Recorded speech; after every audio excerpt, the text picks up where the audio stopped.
my life radically changed. If you are someone who has dealt with the father wound, daddy issues, etc., then you're going to want to keep watching this. Welcome back to my channel. If you're new here, my name is Tati and I am a healer, and I share healing messages with you so that you can transform your life in very powerful ways. Today we're going to be talking about healing the relationship with your father. Healing the father wound.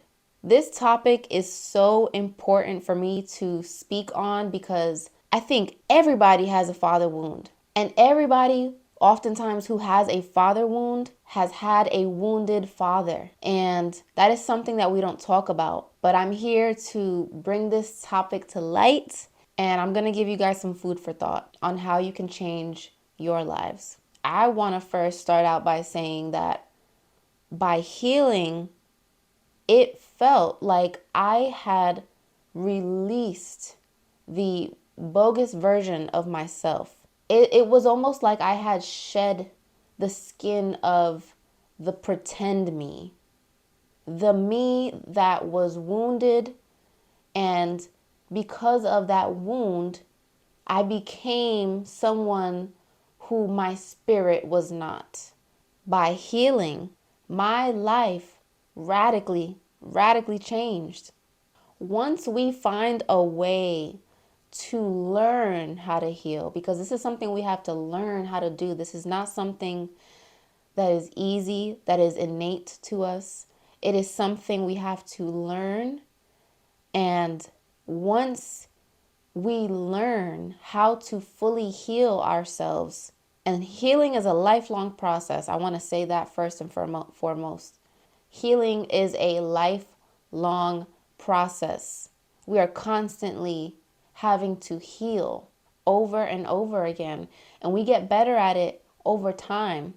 So when you're first starting out, it's going to be very, very hard, very uncomfortable, and you're going to get a lot of resistance to do it. But once you continue down those first steps, you create a momentum towards that healing that will empower you, first of all, but will give you the tools that you need to carry with you through life, because life is going to always throw things at us that we're going to have to heal from. And by healing these first core wounds, you will receive the tools that you need in order to continue healing through life's many trials and tribulations. You know, as women, the father wound is far, far more complex than solely having dysfunctional romantic relationships with men in your life. It extends far beyond that. The issue of having experienced a suffering relationship with your father, it creates a pain that we carry into our daily lives, our daily habits, our behaviors, our choices, and our personalities, and who we believe we are, our identity. It creates perceptions of what you're worth, what you deserve, what you don't deserve, who you can be, who you can't be, what you can get and what you can't get. And it affects the life that we create for ourselves. And that pain, if it's not healed, will continue to fester like a infected wound. It is like a disease. It is like a cancer that, if you do not remove, will continue affecting many other areas of your life. If you do not take a control of this wound, this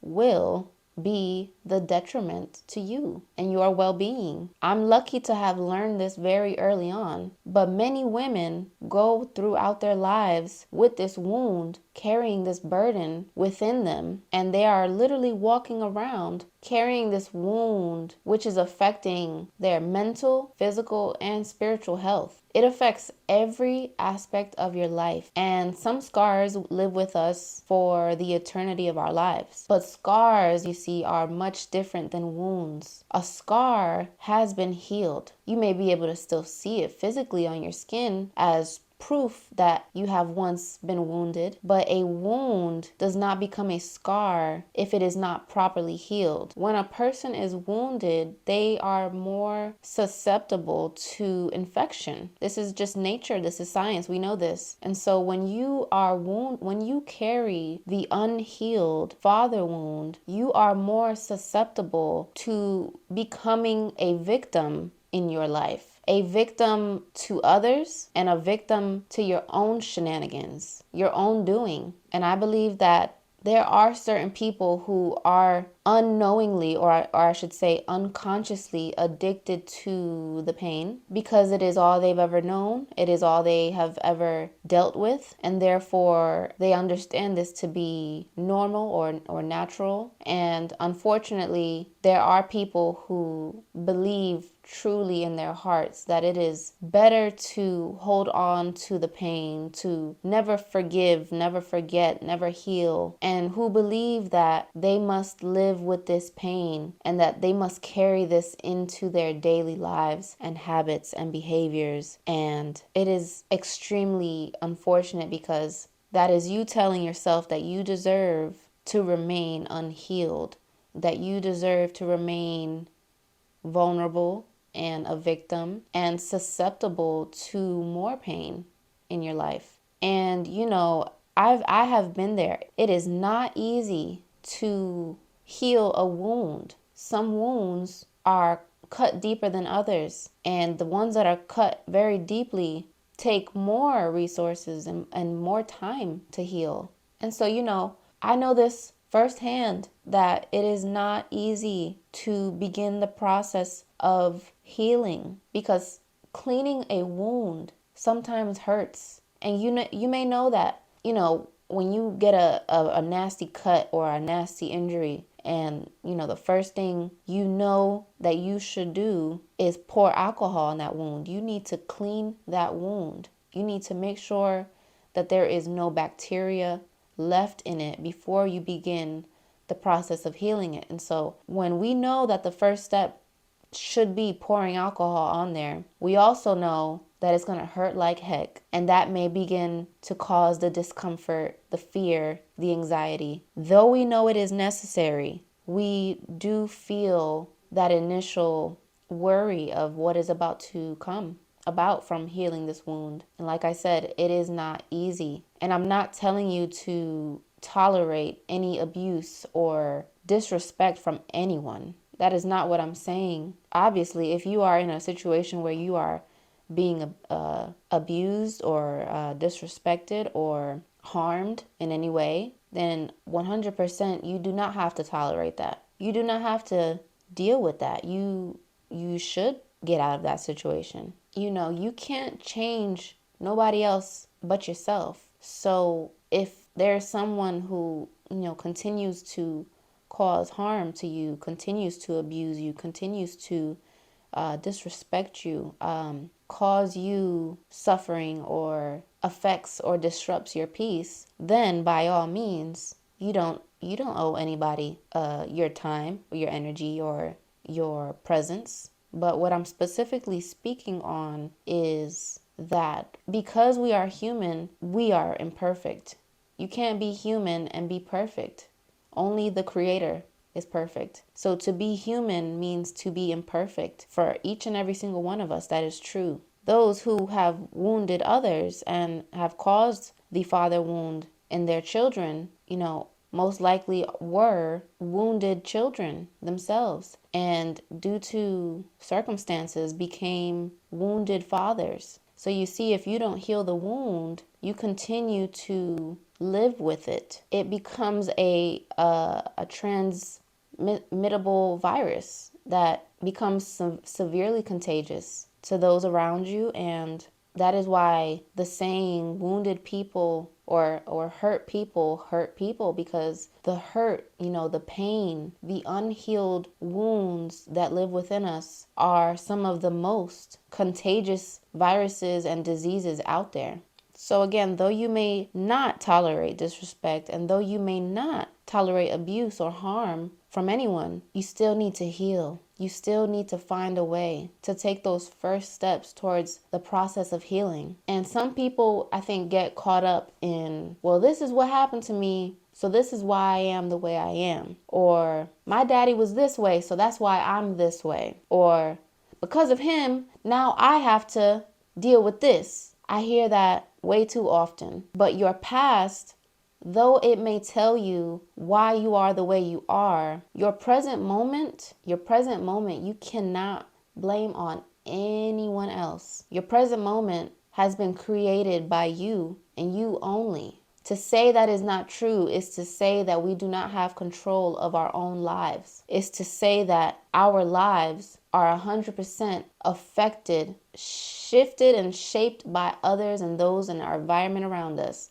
and that we have no say-so in who we become, where we go, and what we do. So because our past may tell us why we are who we are, it is still up to us to take full accountability and full responsibility for our current present moment and our futures. Especially, it is up to us once we become a certain age and we no longer have to follow the rules or the commands of our parents or our caregivers. Every decision we make is our decision and no one else's. So that means that we are fully responsible and must take accountability for every event that transpires in our lives. And should you not take accountability for your life, should you not take full responsibility over the control that you have of who you are and where you go and who you hang out with and what you do, should you not do that, you will be living a life of a victim.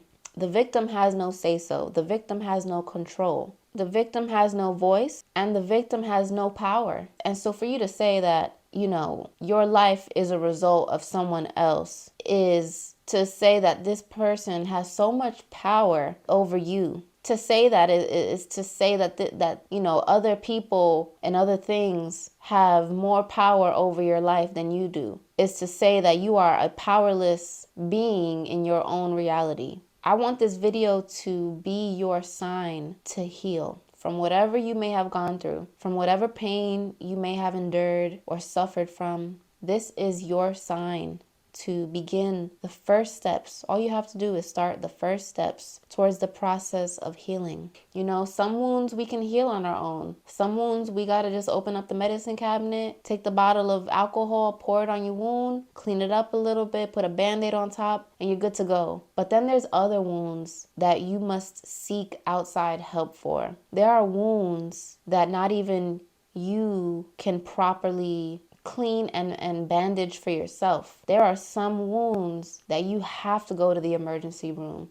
You have to go and see a professional to fully ensure that this wound is being taken care of the best way that it could possibly be taken care of, for it to be properly healed and ensure that it is healing the way that it needs to be healing. When I chose to prioritize my own healing process, I evolved. And that word is a very big word to use, and I don't take that word lightly. And I fully proudly say that process of prioritizing the first beginning steps to the healing process, created a momentum in me that allowed me to evolve into a happier and more authentic version of myself. And had I known how beneficial it would be, I would have began those first steps a whole lot sooner. But luckily, I started them soon enough. And the universe, God, the divine source, allowed me to find my way at the right time. At the right moment, I began the process of healing. Had I known how beneficial the process of healing wounds that cut far deep into ourselves, I would have not even hesitated. When we get a cut and we know we need to pour alcohol onto it in order to clean it, to begin that process of healing, we sometimes hesitate at the thought of feeling that pain. Us knowing that this is going to be extremely beneficial to the healing process, a lot of us don't even hesitate to grab that bottle of alcohol because we know that it's going to be very beneficial, that the rewards of that process, of that first step, will be worth it, I will say this time and time again. Your healing is the gateway to your life radically changing. Your life, you have no idea how transformative healing is for a person's life. We can take the example of the butterfly. As you know, as a caterpillar, if the caterpillar does not put itself in the cocoon, and we can use this cocoon as a symbol of healing, of healing in order to transform. If the caterpillar does not put themselves in this cocoon of healing, of safety, of nourishment, of protection, then that caterpillar will never see the day in which they become a butterfly. So by many people, I don't know if people feel that they deserve to not heal or they just don't know the way. But whatever the reason may be for many people not healing, they are causing themselves to remain caterpillars for the remainder of their lives. And I'm here to say that when you heal, you open up the doorway, you open up the gateway to your own transformation, to your own metamorphosis. And so that's why I want you to really prioritize your own healing process. I want this so bad for you. I want this so bad for you because I want you to give yourself the chance, give yourself the opportunity to see who you become, to see how you transform, how beautiful and vibrant life can be for every single one of us. The process of healing is so restorative, and it is essential in order to live life to the maximum potential that it can offer. I want you to give yourself that chance. Now, I want you to go and find that first step. Ask yourself, what does that first step look like for me? Is this a wound that I need to seek outside help for? Is this a wound that I can heal in, the safety and solitude of my own sacred space within myself? Or is this a wound that I need to open up with a professional who will point me in the right direction towards properly healing this? And who's going to, give me the tools that I can take with me to finally stop allowing more infection to just fester within this wound. Like myself, I believe that you will be truly surprised at who you become as a result to this extraordinary process of healing. It's okay if you feel a little hesitation or worry or fear of what may come about of healing this pain. Maybe you haven't looked at this wound in over, 25 years. Maybe, this was a wound that you just put a Band-Aid on and you thought it was that, and turns out there was actually, a much deeper cut beneath the surface. Once you heal, you will unlock this divine version of you who has been praying and waiting for you to rescue and free them from this artificial version of who you have become. Free you and release you from this pretend version of you, this wounded version of you. Now, go find that first step. I love you all very, very much. And I thank you guys for watching another video with me here today. And if you haven't already, be sure to subscribe. Make sure you click that bell notification so that you guys don't miss any videos. And I'm looking forward to chatting with you guys in the comments and hearing all the feedback that you have. If you haven't already, go make sure that you make yourself have a marvelous day. Until next time, I'm wishing you healing, peace, love, joy, forgiveness. Until next time, peace.